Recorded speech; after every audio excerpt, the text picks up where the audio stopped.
Hey guys, welcome to our Pacific Rim Extinction Battle Report. We will be using the quick setup cards included inside the starter box. The starter box includes everything you see here, the paper map plus 2D terrain as well.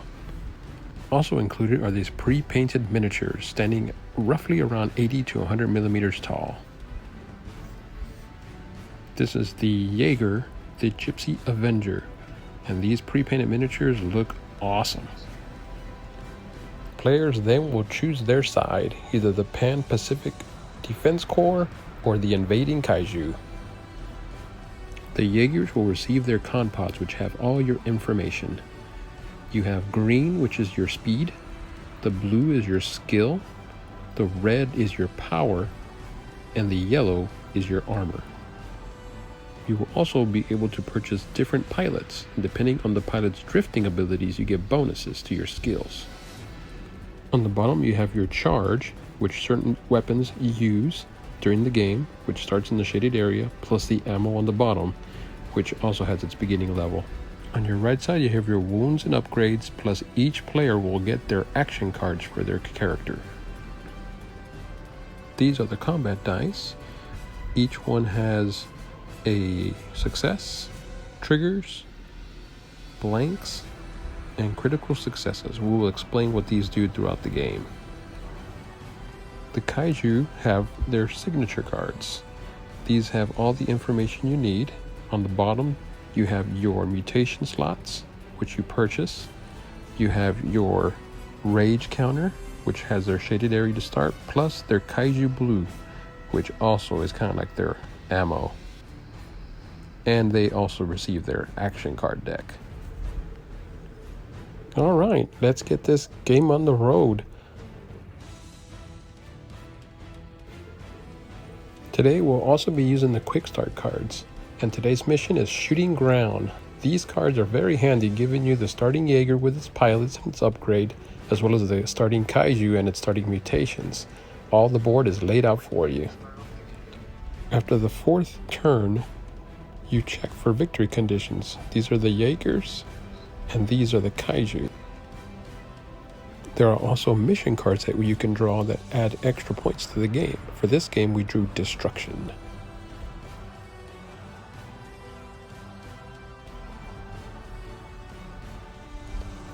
Each player will choose one card from their action card deck to play for the turn. This will determine what you will be doing for this activation. The Jaeger player chooses Power Surge, so we can do a double movement this turn. Now let's take a look at what sneaky moves the kaiju player will be picking this turn. Since the kaiju player needs to destroy some buildings, let's go with a Furious Slam and see if we can score some victory points this turn. Alright, so now that both players have chosen their action cards for the turn, now we're going to go to the Impulse Die Roll. Now with this die, each player will roll it to see how many activations they will receive for the turn. There's a 1 activation, blank, and 2 activations.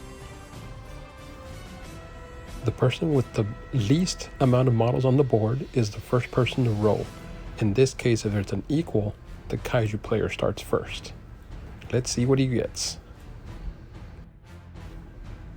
Success! The kaiju player has managed to roll an activation marker, so now he will activate his monster. Alright, let's go ahead and put this ruler as such so that we can move this kaiju into base with this building. And let's see if we can start destroying some stuff here, just like in the movie.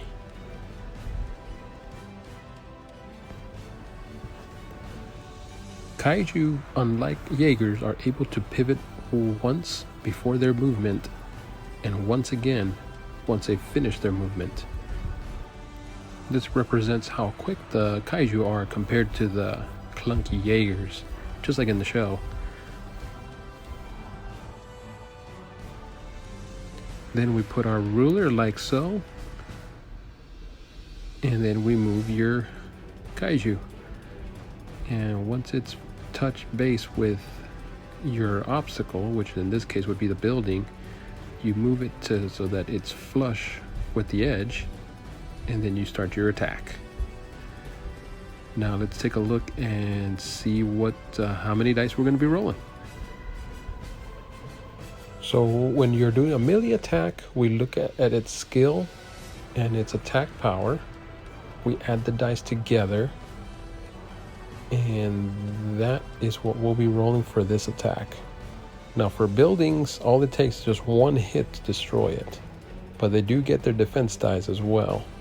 In this case, we rolled 2 triggers, a blank, and he got quite a bit of crits here. We got 2 crits and 2 hits from what it looks like.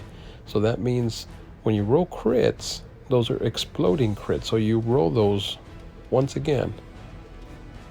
Now the really cool thing about the crits is they're exploding every time. So if you roll more crits, that's how many more dice you add to the pool. So in this case, yep, that's another crit there.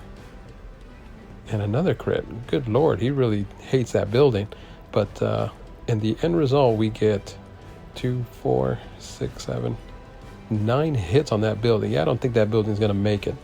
The building itself has 4 dice for defense. And let's see what the result is here. Actually, whoops, sorry. Looks like 5 dice. Yeah, that building didn't stand a chance. It got a trigger, a blank, and 2, 3 successes. Looks like it got 1 crit. Hey, he got 1, but too little to try and block 9 hits coming at it. So the kaiju just completely rips up that building. Oh, whoops, I forgot to reveal the action card for the kaiju. It was Furious Slam, which in this case he didn't really need it, but yeah, we revealed the action cards before you start your activation, and that's one thing we forgot about this. But on to the Jaeger. Let's see what he does. So the Jaeger is doing Power Surge. All right. So one thing I forgot to mention is each monster well, I should say each kaiju and each Jaeger have a free move action that they get every turn. So once you reveal your action card, they're gonna get the free move. And like I said before, the Jaegers can only pivot at the end of their movement compared to the kaiju that actually can pivot, move, pivot. So in this case, Gipsy Avenger pivots at the end of his activation. So one thing you, as mentioned before, you don't want to get into the buildings because you'll end up doing damage to them. The Jaegers are trying to protect the building. That's how they score more points at the end of the turn. All right, so right here, all we're doing is we're doing his Power Surge. So he gets to move twice. He gets his free move, and then he gets to move once again because of the action card. So your action card is what's going to be telling you if you can attack, shoot, move again, or even pick up items.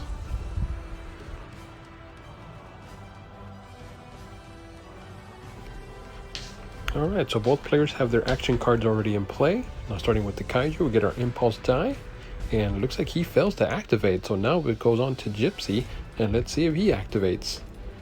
No, he does not. So back to the kaiju in another roll, and he gets the activation. If we had 2 kaijus, you'd be able to activate 2 monsters, but in this case, it's just a 1. So he is going to do Fire Tail Spikes. Costs 1 kaiju blue, and it's a range attack.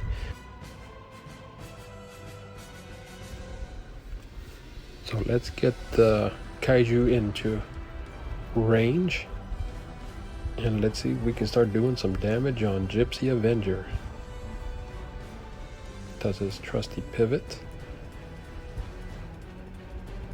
Now he's going to come into contact with that terrain piece right here. Now in this terrain piece, you're not able to run into it. You can walk freely, but you can't run through it. So in this case, it's going to slow down the kaiju.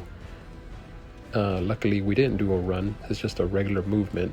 So he's just going to move into position so he can get a better shot at Gipsy Avenger. So he will do his move and slightly pivot. Technically he doesn't have to because he's in range. And now, since it's a range attack, we get the ruler itself. It's going to cost 1 kaiju blue, so that's the weapons right here. So that's going to mark down 1. And it's a short range attack. So the way you determine is with the range ruler itself. The bottom of the range ruler shows where you place the marker on your kaiju. And anything within range of that ruler is in short range. You're going to roll your skill plus your attack, just as a melee attack, kind of similar. But we also have triggers, or mutations I should say. So in this case, he gets I believe it's 2 successes for every trigger he rolls. So rolling his 7 dice, let's see what he scores. Really good roll. Once again, the kaiju just, man, he is tearing it up. So he's got 2 crits, 4 crits, looks like, no, 2 crits and 3 hits. And then he scores an additional crit and another crit. So he's going to roll 2 more dice. Or no, 1 more. And that roll is another crit. So we have a total, looks like 9 attacks. So alright, so now Gipsy Avenger has to defend.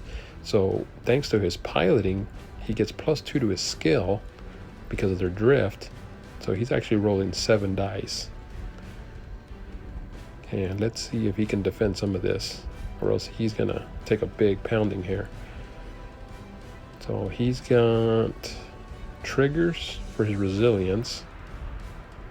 So each trigger is going to equal an extra hit. So that means he's got 2 crits. He can re-roll 2 dice. So he scores another crit, and that's just another trigger. That's not going to help him. So he's going to have a total of 2, 4, 5. To the kaiju's 8 hits. And I believe since he rolled a trigger, he can reduce the damage by 1.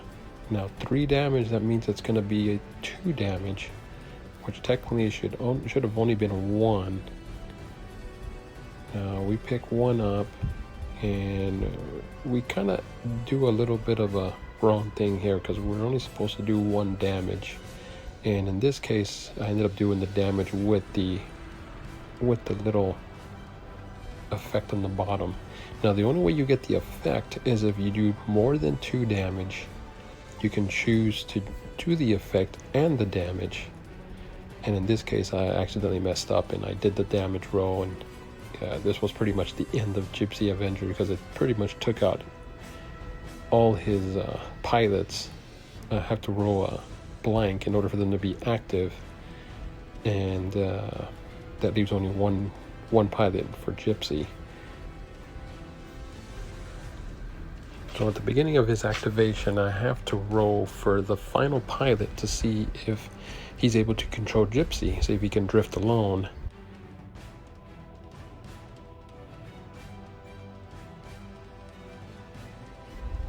So it is Gipsy's turn to activate, and his action card was going to be Fire Plasma Cannon.